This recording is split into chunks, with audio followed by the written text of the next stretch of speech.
We recently discussed how, in a non-Hollywood undead way, vampires are in fact real. So if we continue down this avenue of exploration, it seems only appropriate to ask, what about werewolves?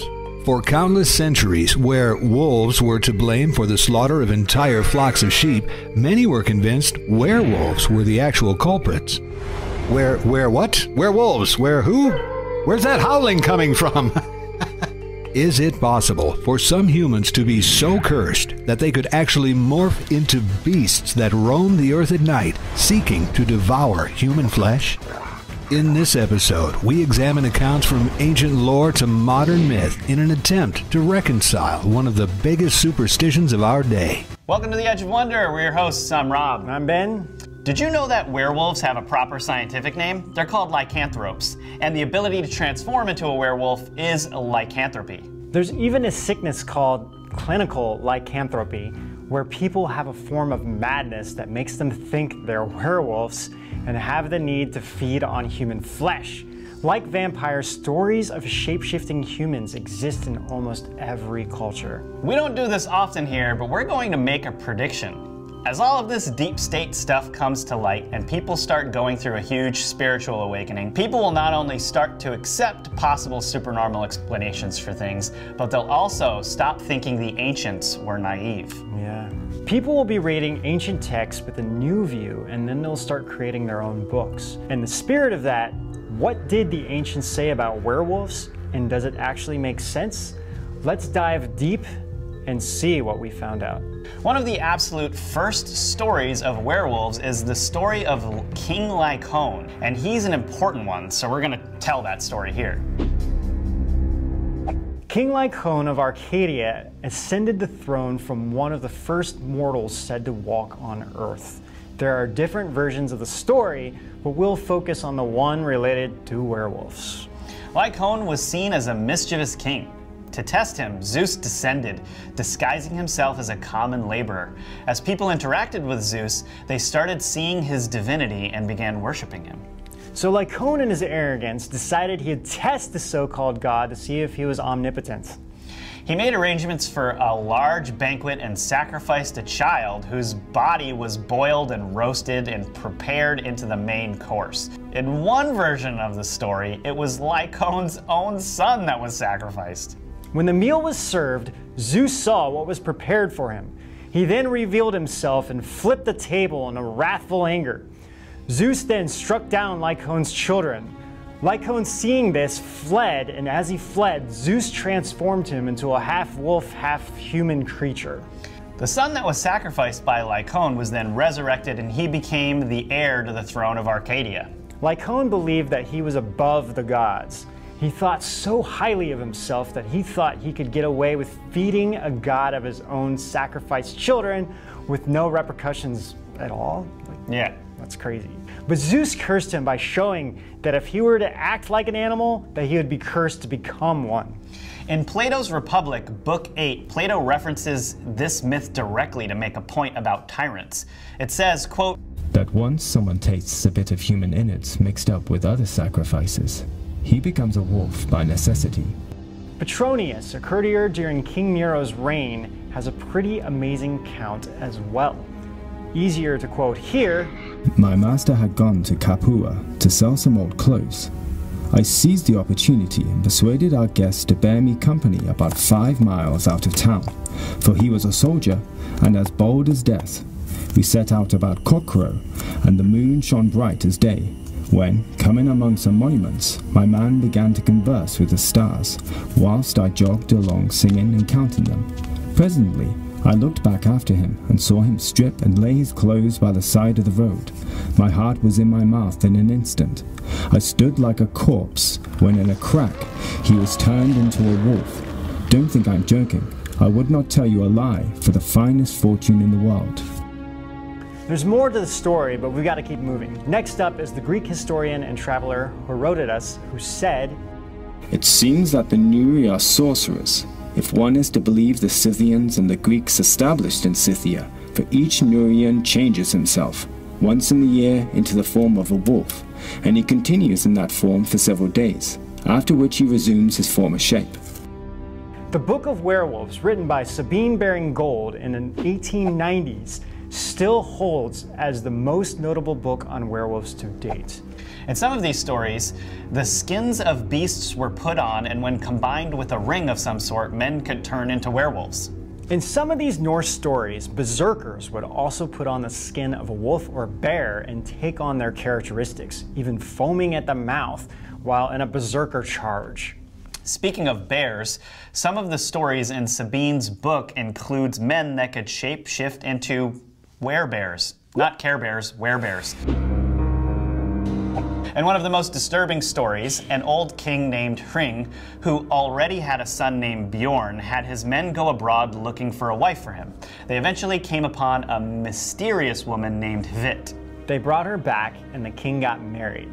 Several years later, the queen Hvit made a few passes at Bjorn, who rejected her. So she cursed him and turned him into a werebear who was forced to roam the night with an insatiable hunger for flesh and eat the sheep in his father's kingdom. Then she had the bear slain by the king's men and made Bjorn's girlfriend eat him. Are we starting to see any connections here with flesh eating? Remember, the deep state took the most potent forms of sorcery and occult power and witchcraft from every culture in the world. If you haven't seen our Bloodlines of the Deep State videos, you should probably go do that. Much of the occult arts that were passed, the very arts that these 13 families pulled from, came from pagan witchcraft. What was the culture in these areas before Christianity spread to them? Paganism. What was Jesus really fighting against? There was a smorgasbord of things going on: rituals, curses, spells, etc.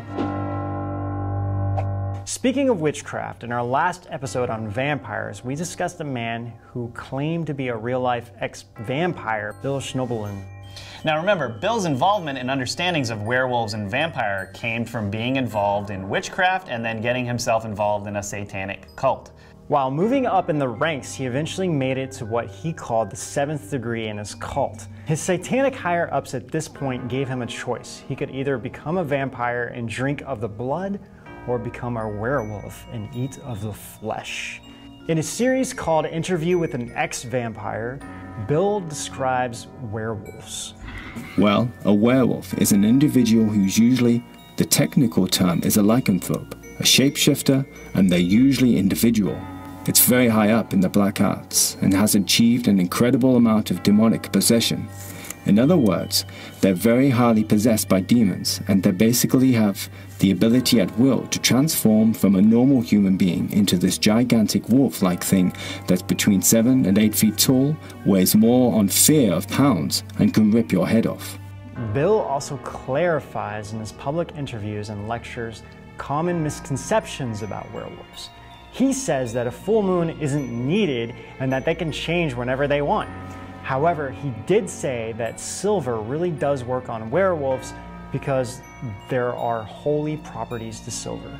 What's interesting is that there are a lot of startups right now using silver in really interesting things, like pillowcases and towels, because it keeps them from smelling due to the bacteria that can easily accumulate. Also, science says that the effect is amplified by an electric field. So if I shoot a werewolf with a silver bullet and then Thor comes down and strikes it with lightning, it would definitely explode. I don't think Thor needs you to kill a werewolf for him, though. Pretty awesome. Bill also said that a bite doesn't pass on the werewolf gene, and that only people that have gone through the rituals are able to become one. Bill was told that while he was in the Brotherhood of Satan, that this was the assassin squad and guard of the Brotherhood. Bill went on to say that as a minister, he had several cases where people claimed to have seen werewolves or asked for assistance. He also mentioned that his wife had seen one too. He did, however, say that he had never seen one himself, but that he has seen other were-animals, which he likens to skinwalkers. Interestingly, many of the sightings of werewolves are very similar. In a History Channel documentary, it's recounted that in August of 2005, in Dayton, Ohio, Adam Davis and Tammy Williams claimed to have seen a werewolf. One night, they heard a terrifying sound outside of their farmhouse. Adam likened the sound to be a combination between a wolf and a human scream at the same time. When Davis went to go check on this, he looked out the window and locked eyes with this thing that had blazing red eyes in the cornfield just outside his front door. It was a massive wolf-like creature standing on its hind legs. Davis said that it was about 7 to 8 feet tall. He knows because the corn at the time in summer was about 9 feet tall. They also heard howlings and were told not to go looking out for sources of the howlings. Next, let's talk about some of the most famous werewolf confessions in history. They seem to line up with some of the other cases and descriptions. One of the most famous cases in history of lycanthropy is Peter Stube, the Werewolf of Bedburg. To make a long story kind of short, in the 1590s, a pamphlet started to be circulated about Stube's case. According to the pamphlet, Stube made a pact with the devil. He promised his malice on men, women, and children in exchange for the gift of turning into a ravenous, greedy wolf beast. The devil obliged and gave him a belt. The pamphlet said that over a 25-year period, Stube murdered and ate various victims. He was even charged with having incest with his daughter and eating his own son. Sorry for these gross details, guys. But when Stube was finally captured, he confessed in full to his deal with the devil and the magic belt. Among his charges were murder, incest, and cannibalism. But get this, he was put to death on October 31st, 1589 in Bedburg. Halloween night. Germany dealt him an incredibly torturous death, ending with a wolf's body being hung up in public with Stube's head put on top of it. I guess this was to warn other Germans what would happen if they practiced werewolf witchcraft. Of course, modern historians say that Stube was a victim of a political agenda and they are all ridiculous and, you know, blah, blah, blah, and the rest of it. One of the most compelling accounts was given in the Book of Werewolves of a man named Pierre Bourgault and a man named Michael Verdun. 19 years before the trial, Bourgault and his flock of sheep were caught on the countryside when a terrible storm struck. Bourgault's flock scattered and ran for the hills. He labored to round them up but was unsuccessful. That is, until he was approached by a black rider on horseback. The black rider told him to lift his spirits and that if Bourgault would but rely upon him, he should see his flock back together very soon, and was also promised money. He soon found his entire flock collected together and agreed to meet the man again in 5 days' time. When Bourgault met him a second time, he learned that the Black Rider was an agent of the devil. He said, I renounced Christianity, kissed his left hand, which was black and ice cold as that of a corpse. Then I fell on my knees and gave my allegiance to Satan. The man's name he found out was Moisette. So 2 years passed and he began to tire of the devil's service. So he began to attend church again. But he was brought back into the fold by a man named Michael Verdun. In a wood near Chassel-Charnin, we met with many others whom I did not recognize. We danced and each had in his or her hand a green taper with a blue flame. Still under the delusion that I should obtain money, Michel persuaded me to move with the greatest celerity. In order to do this, after I had stripped myself, he smeared me with a salve, and I believed myself then to be transformed into a wolf. I was at first somewhat horrified at my 4 wolf's feet, and the fur with which I was covered all at once. But I found that I could now travel with the speed of the wind. This could not have taken place without the help of our powerful master, who was present during our excursion. Though I did not perceive him till I had recovered my human form, Michel did the same as myself. When we had been 1 or 2 hours in this condition of metamorphosis, Michel smeared us again, and quick as thought, we resumed our human forms. The salve was given us by our masters. To me, it was given by Moisette. To Michel, by his own master, Guillaume. Like, what? I mean, this is weird because, one, of how specific his confession is. I mean, so the story goes on to describe many brutal killings of children, which we will not recount here because Ben gets scared. There is kids watching this.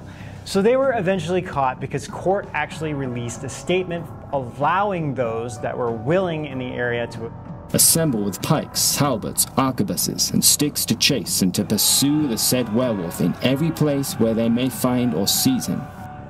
Anyway, it wasn't long before the werewolf, or loup-garou, was caught. Yep, that's the word for werewolf in French, and it's about the cutest thing we've ever heard.